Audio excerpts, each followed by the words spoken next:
Le Mali a fermé ses frontières avec la Mauritanie.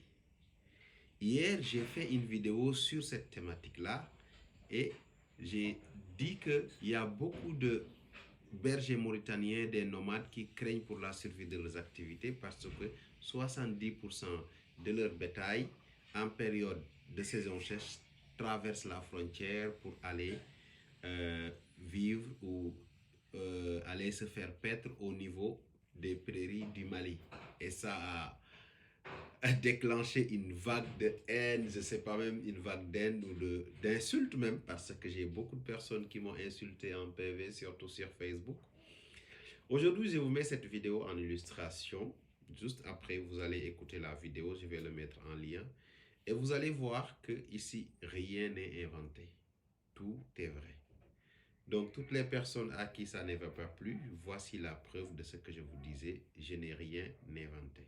Donc de 2000 km entre la Mauritanie et le Mali, pour des raisons de sécurité liées aux activités terroristes, impacte gravement la transhumance du cheptel mauritanien, désormais confiné dans 4 régions du pays. Depuis quelque temps, il était prévisible que la frontière avec le Mali va être fermée à cause de la situation d'insécurité, avec pour conséquence l'impossibilité pour nos éleveurs de continuer à transiter le pâturage du Mali. Et nous avons prévenu depuis longtemps de la nécessité de solutions de rechange pour nos éleveurs.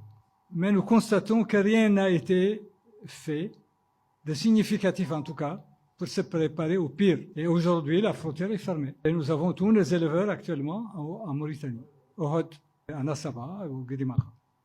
Mais, pour combien de temps? D'ici quelques mois, il leur sera impossible de rester au Hod parce qu'il n'y a pas d'eau. Même s'il y a des pâturages, il n'y a pas d'eau. Et même si, et là où on peut trouver de l'eau, il n'y aura pas de pâturage à terme.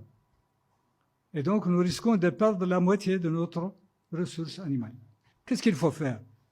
On a dit qu'il faut commencer à préparer des solutions de rechange. Elles existent. Nous avons un fleuve, nous avons des terres. Il faut encourager la culture de fourrage.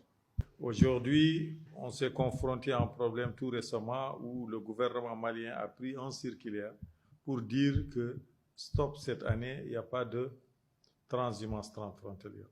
Et que vous avez plus de 70% du bétail mauritanien transhumé vers le Mali. Et ça c'est un grand problème pour l'État mauritanien et surtout pour les éleveurs que nous sommes en Mauritanie. Donc nous, ici, nous lançons un appel. Bon, c'est vrai, l'État est en train de faire beaucoup de choses par rapport à cette